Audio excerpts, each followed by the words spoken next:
Hello guys! Welcome back to my vlog. So ang pag-uusapan natin ngayon ay ang para sa pagkuha ng booking.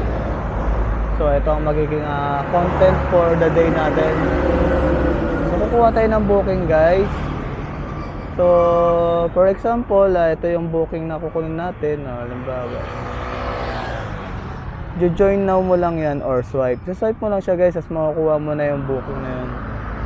Pero paunahan niyan guys, kailangan mabilis kang pumindot kasi kung mabagal ka, mauunahan ka talaga guys, lalo na pagka wala tayong lalabag. Ako guys, wala akong lalabag, so ganun din, nauunahan din ako ng mga merong lalabag na. So mabilis talaga guys pag merong lalabag. At saka mas triple daw ang kita ng merong lalabag. Tingin ko oo kasi kung ano yung nakikita ko dito guys, halimbawa ganyan lang yung nakikita ko pag may lalabag ka guys, punong-puno yan. Bahala ka na kung anong gusto mong piliin na booking.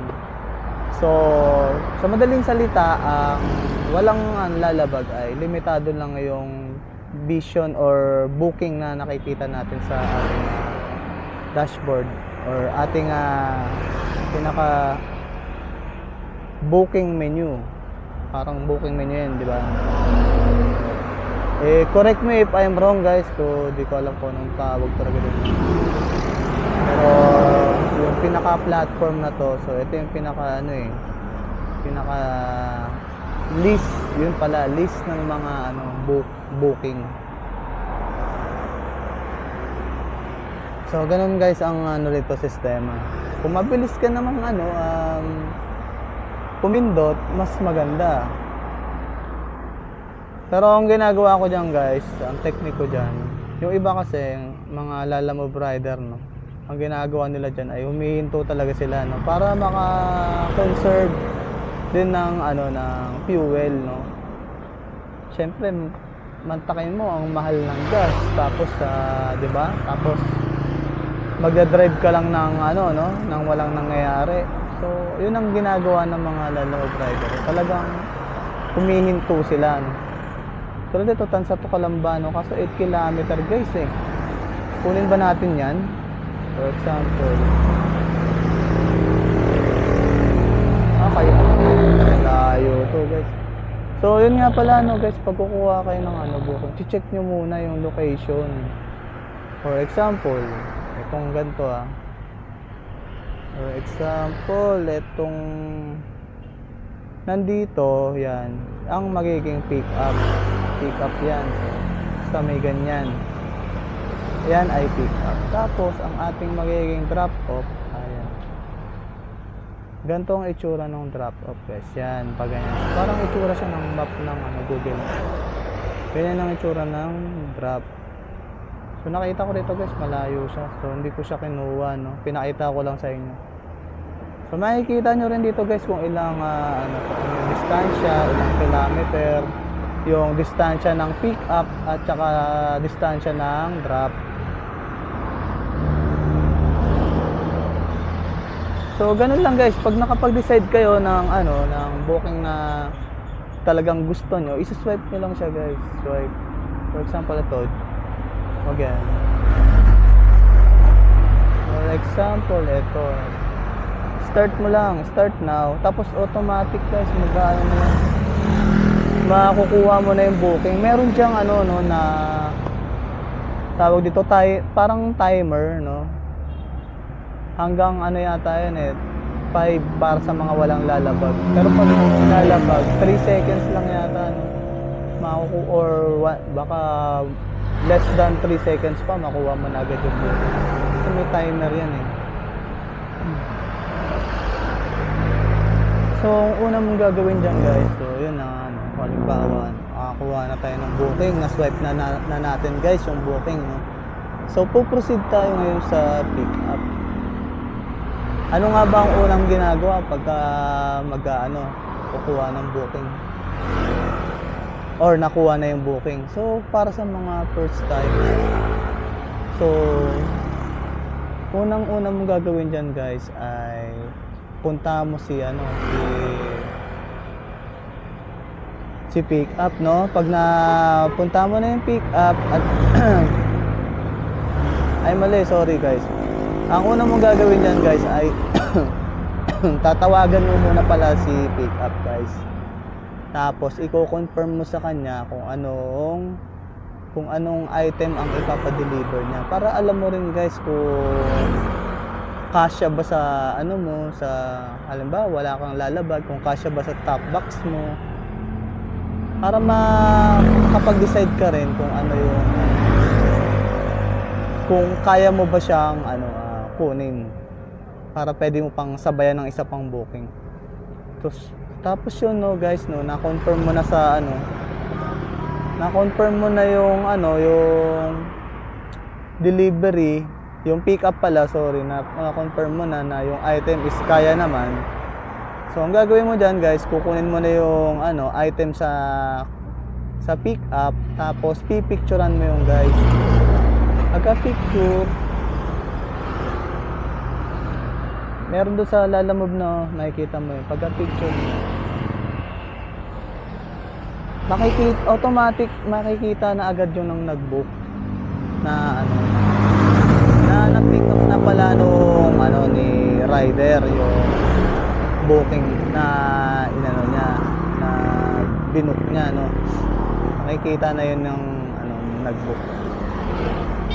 Tapos guys, proceed na tayo sa Grab.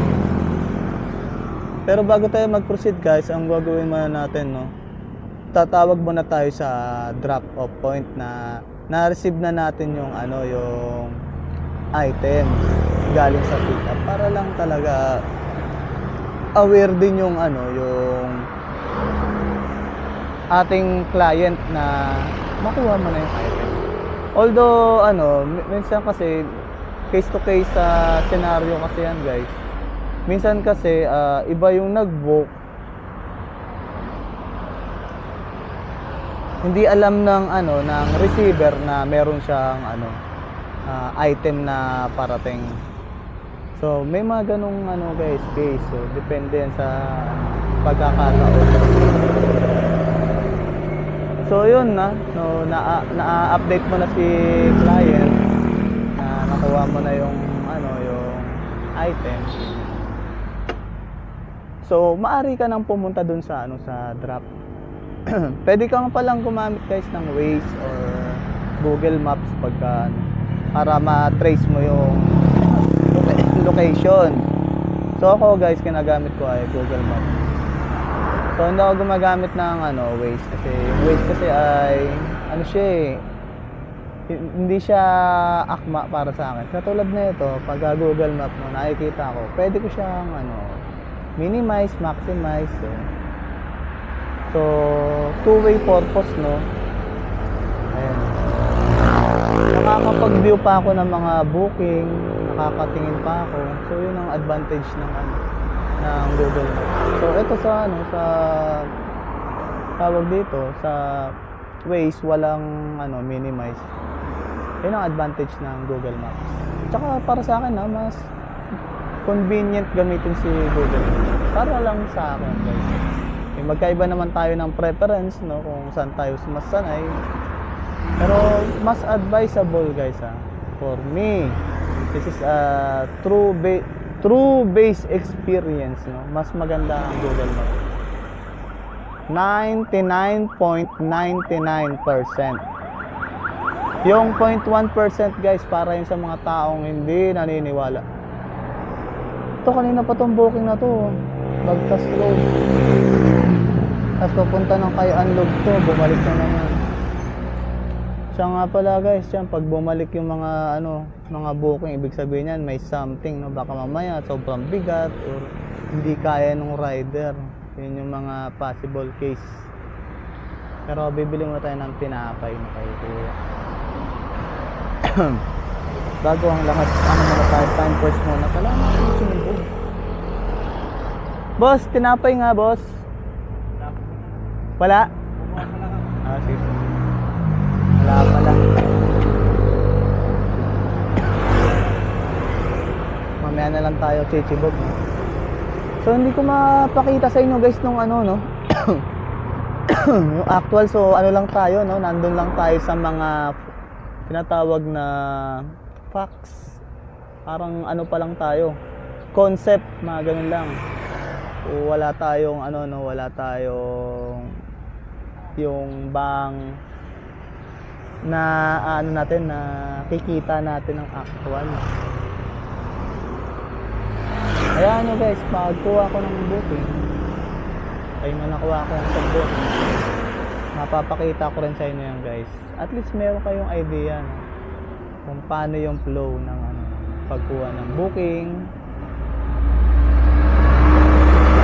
So sa mga first timer guys, huwag mo na kayong mag-focus sa ano, sa double booking, no? Pag-aralan nyo muna guys yung ano, yung flow. Ngayon pagkakabisado nyo na, kaya nyo na, doon kayo mag-proceed sa ano, sa pagkuha ng double booking. Siya nga pala guys, no, pagka kukuha kayo ng double booking, ang first booking ay lagi yung ina-update. I-inform nyo si client na, for example, ma'am, sir, pwede po ba akong kumuha ng double booking? Along the way lang po ang booking po, sir. So, hindi po makakaabala at hindi po madidelay ang ating delivery. Pag sinabi ng rider, ng client na, sige, go. Ibig sabihin, walang problema at approve naman sa kanya. So, doon pa lang tayo guys, magpo-proceed sa double booking. At isa pang safe, pinaka-important reminder, no, sa mga rider. For example, ang first booking natin ay food. Then, ang second booking natin is non-food. For example, mga gadgets or hindi siya pagkain. So, bawal yun guys, pagsabayin. Kasi pwede pong masira yung, pwedeng mabutas yung pagkain. Or yung isa naman, yung laptop naman, pwede namang matapunan ng pagkain. So, yung dalawang client na guys yung nagkaroon na ng problema, no. So magiging problema yan guys, napakalaking problema. So kung maaari lang guys, wag na natin guys subukan, dahil masisira ang buhay mo guys, sigurado yan. At saka guys, bawal yan, nasa Lalamove talaga yan. Dahil maaari po tayo guys i-report sa Lalamove app, no? So pwede tayo matanggalan ng trabaho, no? Lalo na kung ito yung pinaka source of income natin, no? Magiging source of income na to.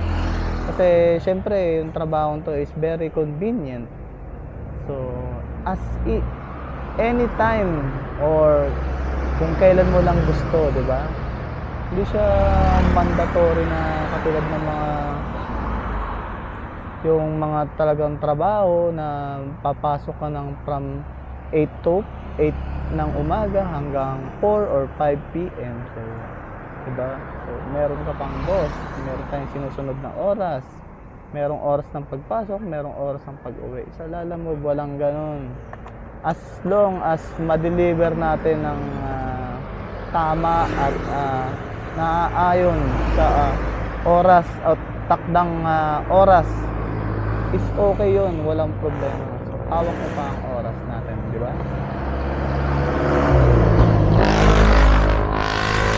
So,